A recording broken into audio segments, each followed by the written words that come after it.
Muita gente ensina o que fazer numa pregação, mas nesse vídeo eu vou falar para você algumas coisas que é bom você não fazer na sua pregação. Exatamente, fica comigo até o final desse vídeo, eu tenho certeza que esse vídeo vai te ajudar muito. Eu sou o João Cláudio Rufino, sou professor de Bíblia na Faculdade de Teologia da PUC São Paulo e também formador de pregadores há mais de 20 anos. Se você está chegando agora nesse canal, então não se esqueça de tocar aqui embaixo, para você poder se inscrever, ativar o sininho para receber as notificações, deixar aquela curtida que nos ajuda bastante e deixar aqui o seu comentário. Pode colocar aí, amém, tá tudo certo, porque fazendo isso, esse vídeo vai ser enviado para um monte de gente. Me ajuda aí a evangelizar e a formar pregadores católicos por todo esse Brasil e fora também. A primeira coisa que alguns pregadores deixam de fazer é se apresentar no começo da pregação. Exatamente isso. E fazem ainda assim porque acham, não, eu estou aqui para apresentar Jesus, ou eu estou aqui para falar do evangelho, então eu não vou falar de mim. Calma lá. Vamos lá. Por que você deve se apresentar? Eu fui uma vez pregar num determinado lugar, já cheguei pregando. Quando terminou aquela pregação, sabe o que aconteceu? Uma pessoa veio, trouxe um terço, pôs na minha frente e falou assim: padre,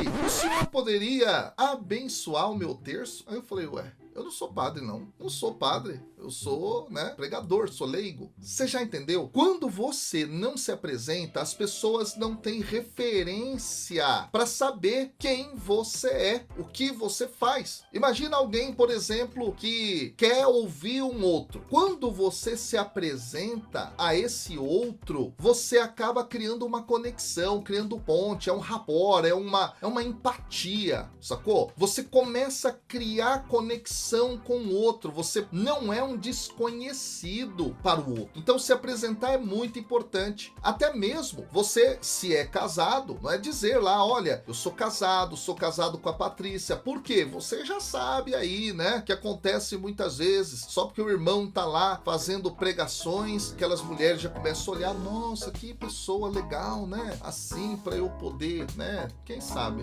casar, alguma coisa, desencalhar e etc, etc, etc. Meus amigos. Inclusive, eu tinha um amigo que ele falou assim, tá, então tá bom, João Cláudio, eu vou começar a me apresentar nas minhas pregações. Aí ele falava assim, olha só o que ele falava. Olá, meu nome é fulano de tal e eu estou solteiro, hein? Tô solteirão aí. Gente, aí também não é pra exagerar, tá certo? Você precisa falar se é casado, por exemplo, para que as pessoas também não confundam as coisas, tenham um respeito. Esse é um ponto importante aqui. Então, se apresentar é algo fundamental, não deixe de se apresentar, mesmo que seja rápido, mesmo que seja direto ao ponto, sem ficar de enrolação, entendeu? Esse é um ponto importante. Que, claro, sim, eu concordo, você tá ali para pregar a palavra de Deus, não é para falar sobre si, não é para encher a tua bola, sacou? É esse o ponto aqui. Outra coisa que alguns pregadores costumam fazer, e isso aí não é legal para o processo de comunicação, é começar a pregação fazendo perguntas para o povo. Já viu? Aquele pregador que faz perguntas daquilo que ele deveria explicar. Então ele chega lá e diz, olá pessoal, vou falar hoje sobre a fé. E aí, gente, o que é a fé para vocês?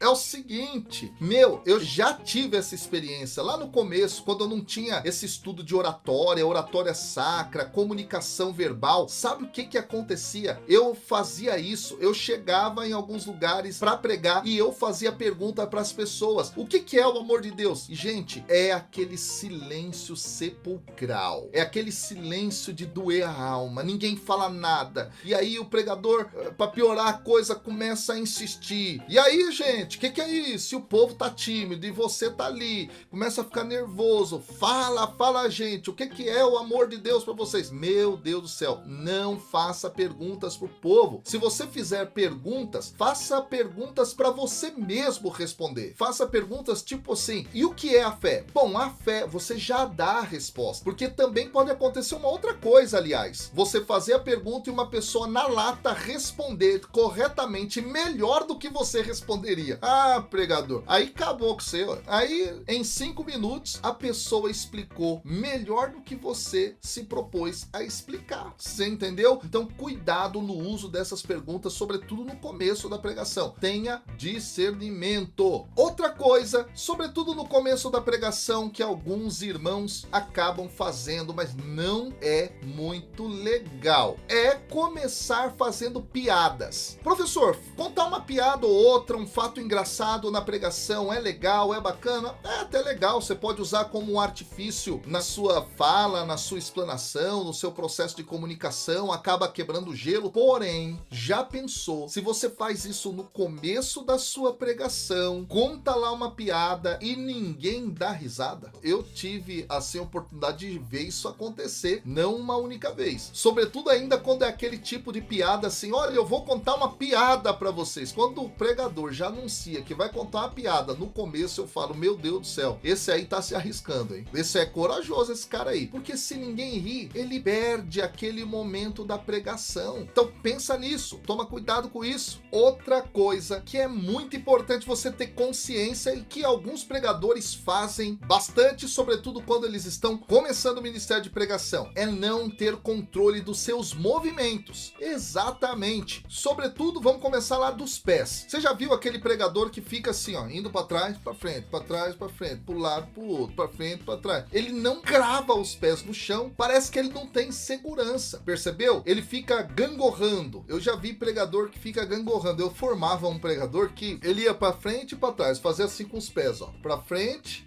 para trás. Parecia que tava jogando bola, chutando uma bola. Olha que coisa doida isso. Aí teve uma vez que a gente tava fazendo formação e a gente sacaneou o irmão e jogou uma bolinha de papel para ele chutar. Aí ele percebeu. E a gente chegava a usar também um sinal, muitas vezes, nesse processo formativo para esses pregadores que não tinham controle dos pés, sobretudo quando eles estavam mais parados, né? A gente levantava um martelo lá atrás, assim, ó, para dizer, eu vou pregar teu pé no chão, para você ficar quieto no lugar. E aí, então, ter controle dos seus pés. Professor, então quer dizer que eu não posso me movimentar? Não é isso. Você pode e você deve se movimentar, sobretudo para quebrar o foco de atenção viciado. O que é esse foco de atenção viciado? É quando você fica muito parado num ponto e todos os que estão te assistindo focam fixamente num único local a atenção. De repente, para as pessoas que estão te vendo, se você não se movimenta, o que acontece? A cabeça delas voa longe. Elas perdem a atenção em você. Então é muito importante que você entenda. Você deve se movimentar, mas quando você estiver parado, finca teus pés no chão. Para de ficar gangorrando o tempo inteiro. Claro, em algum momento ou outro, quando você quiser dar mais ênfase, mais emoção na sua pregação, você pode se caminhar um pouquinho mais rápido, você pode fazer algum movimento mais brusco. Então essa é uma dica muito importante. Outra coisa, o pregador ping-pong. Já viu o pregador ping-pong? O pregador, ele vai para um lado, vai para o outro, vai para um lado e vai para o outro. Parece que a pessoa está assistindo ping-pong. O que acontece? Não dá para ficar nesse ping-pong. Tive um amigo que ele pregou no meu grupo de oração e ele tinha esse negócio. Ele ficava andando para um lado, para o outro. De repente, terminou a pregação, uma senhora chegou e falou: Ah, João Carlos, pregador hoje bom, né? Bom, mas meu pescoço tá doendo de tanto que ele foi para um lado e para o outro. Então tem que tomar um pouco de cuidado com isso. Claro, no momento de emoção, você pode usar essa movimentação assertivamente, sabendo o que você quer comunicar. Outra coisa que alguns pregadores acabaram incorporando na sua pregação, talvez por influência de outros pregadores, às vezes até de outras denominações, que é aquele pregador que grita o tempo inteiro da pregação. Já viu pregação assim? Ele começa já falando: meu nome é Enéas. Gente do céu, o sujeito, ele não para de gritar, ele não para.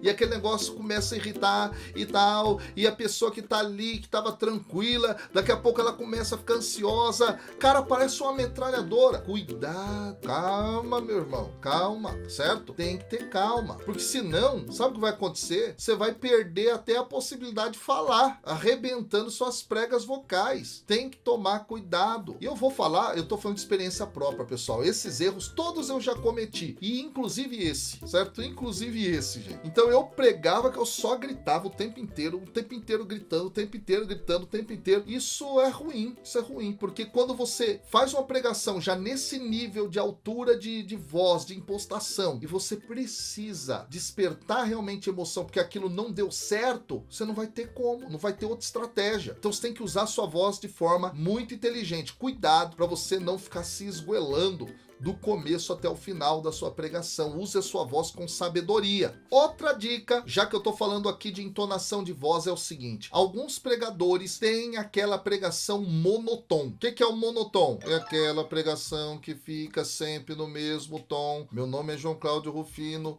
eu estou aqui para pregar o evangelho para vocês, eu tô muito feliz estando aqui, olha como eu estou empolgado. Meu Deus do céu, gente, calma, meu Deus do céu. É o 880, né, pô? Se o cara não tá gritando, o cara é um monotom que não tem essa oscilação, né, que dá beleza no discurso. Fala mais devagar, fala mais alto depois, fala mais rápido, fala um pouco mais pausado. Use a sua voz, cuidado para não ficar no monotom, beleza? Isso acontece, inclusive até alguns alunos meus, seminaristas, quando eu dou aula lá na faculdade sobre homilia, já dei aula, inclusive da disciplina homilética para eles, né? Eu sempre falo isso, cuidado, meu. Parece que vocês, quando viram padres, alguns, né? Alguns ficam daquele jeito, olá, irmãos e irmãs. Aí quando você sai do momento da celebração, o cara fala normal, tranquilo, vamos falar natural, usar entonação quando for necessário, beleza? Então cuidado com esse monotom aí, que é muito difícil para uma pregação. Outra coisa que alguns pregadores fazem e acham que isso é até humildade, mas, gente, não é não, viu? Isso aí é uma falsa humildade muitas vezes. É chegar na pregação e ele começar a pedir desculpas por não estar preparado. Já viu aquele pregador que já chega assim, cabisbaixo? Olá, gente, tudo bem? Eu quero pedir perdão aí que eu não sou digno de estar aqui. Eu não estou preparado para estar aqui, vou ser bem sincero com vocês, eu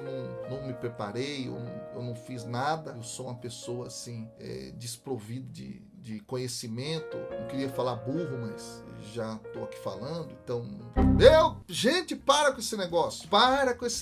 Não tem essa de você ficar se lamentando na pregação. O livro das lamentações já foi escrito, tá lá na Bíblia. Lê lá as 5 lamentações, tá tudo certo, lamenta sozinho no seu quarto, mas na hora de pregar não é assim que a coisa deve funcionar, certo? Aí tem alguns pregadores que começam a pregar e começam a pedir desculpa. Gente, olha, eu quero pedir desculpa que eu machuquei o pé, tô mancando um pouco. Aí o pregador anda mancando assim na pregação. O que acontece, meu? Acontece que todo mundo agora vai focar no seu ato de mancar. Você tá lá pregando o povo, deixa eu contar quantas mancadas ele deu aqui. Meu Deus do céu. Não, cuidado para você não dar foco naquilo que é negativo dentro do seu processo de comunicação. Isso é uma dica que não é só de pregação, é de comunicação mesmo, verbal, tá? Dos diversos cursos que eu já fiz, livros que eu já estudei sobre isso, e não foram poucos, hein, gente? Foi com, inclusive, grandes nomes da oratória do Brasil e etc, que eu já estudei. Então, tem que tomar cuidado com esse negócio de ficar pedindo perdão. Por exemplo, eu quero pedir perdão porque eu tô meio rouco aqui, pessoal.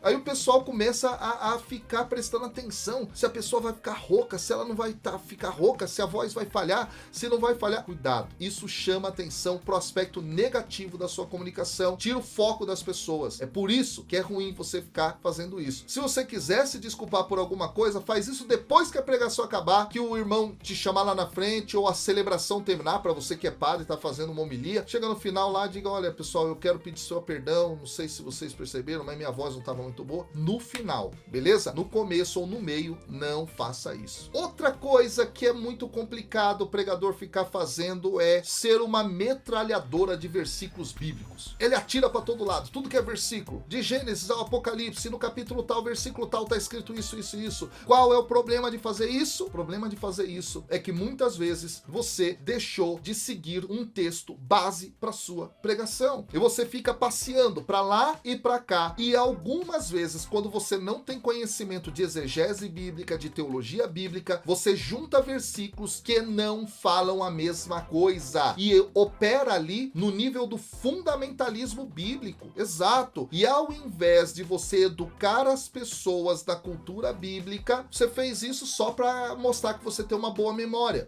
E aí, vale a pena isso? Ou vale a pena evangelizar as pessoas? Nesse sentido, professor, eu posso então citar outros versículos? Você pode, com a técnica certa, do jeito certo, da maneira correta. Eu costumo ensinar dentro do meu curso Formação em Pregação Bíblica qual é a técnica exegética correta para fazer isso, dentro daquilo que nós chamamos de teologia bíblica. Como que você parte de um texto e aí você faz conexão com outros? Existe técnica para isso. E cuidado, boa parte das vezes quando eu vejo isso acontecer, o pregador tem uma boa memória, mas tem uma péssima exegese bíblica. Então, você precisa entender isso. Não vale a pena ficar assim, ainda mais quando você não tem domínio exatamente do texto bíblico. Você pode ter memorizado, mas domínio mesmo, tá? Então, cuidado para não ser uma metralhadora de versículos bíblicos o tempo inteiro. A não ser que você tenha muito controle exegético do que você está citando ali. Uma outra coisa que eu já vi acontecer em pregação e não é legal é exatamente o seguinte: o pregador terminar de forma abrupta a sua pregação. Então, pessoal, era isso que eu tinha para dizer. Valeu.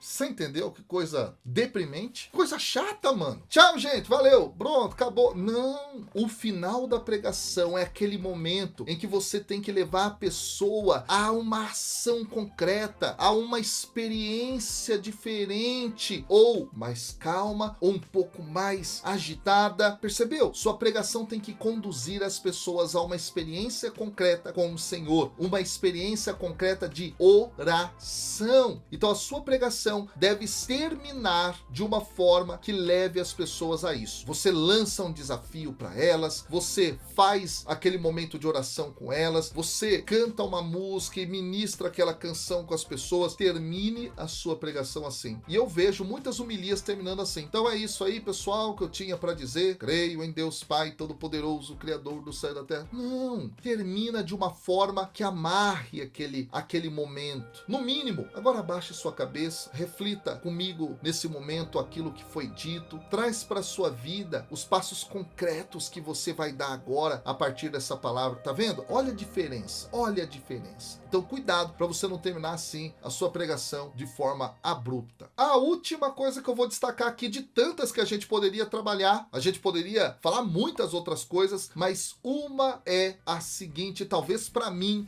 a mais complicada: imitar outros pregadores. Quando você está no começo do seu ministério, você tem muitos referenciais. Em alguns momentos você vai entonar a voz parecida com fulano, vai usar talvez alguma forma de comunicar do Beltrano. Tudo isso é possível, tudo isso é bom, tudo isso é legal, tem a ver com o processo. Porém, o problema é o seguinte, pessoal: você já pensou se aquela pessoa que está ali te escutando já tiver ouvido aquele pregador?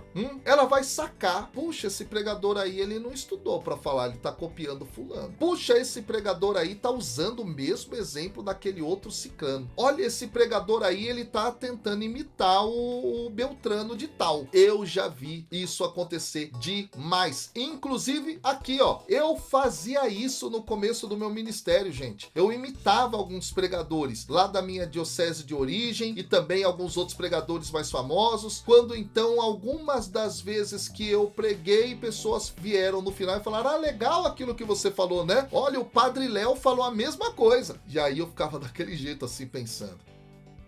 Eu já vi, inclusive, gente, pregador fazendo gestos iguais, exatamente iguais a um determinado pregador. Pregador que derramava assim a água na cabeça, falando da unção do Espírito Santo. Eu já vi pregadores fazendo isso, imitando. Pois é. E depois fica ridículo. Por quê? Porque isso mostra que o pregador não está se esmerando para ser aquilo que Deus quer que ele seja. Cada um tem um estilo, cada um tem um jeito, cada um tem uma identidade, identidade, cada um tem uma particularidade. É super importante você se deixar moldar por Deus. É super importante você ser aquele barro na mão do oleiro. O Senhor é o oleiro, você é o barro. Deixa Deus trabalhar com você naquilo que você tem de identidade, de estilo, de jeito próprio. E aí a sua pregação vai ter identidade. Isso é maravilhoso. Você pode admirar, você pode ter referencial, tudo isso é legal, mas cuidado para não ser uma imitação, porque você não é um papagaio, você é um filho de Deus escolhido para pregar o evangelho. Então, se deixe conduzir pelo Espírito, deixa, né, o Deus te moldar do jeito que ele quiser. Esse é o negócio, beleza? Esse é o ponto aqui. Coragem, eu sei que você consegue sim, pela força do Espírito Santo, se deixar moldar por Deus. Abra seu coração agora, no finalzinho aqui dessa pequena formação, abra sua alma agora e diz para Deus: Deus, me molda, me faz um pregador com identidade, me faz um pregador autêntico. Esse é o negócio, beleza? Esse vídeo te ajudou de alguma maneira? Esse vídeo trouxe algo de novo para você? Então deixa aqui a sua curtida, deixa aqui o seu comentário, no mínimo escreve aí um amém, porque isso já ajuda bastante o algoritmo aqui do YouTube. Se inscreve aqui no canal, beleza? Se inscreve aqui, ativa o sininho para receber as notificações e até o próximo vídeo.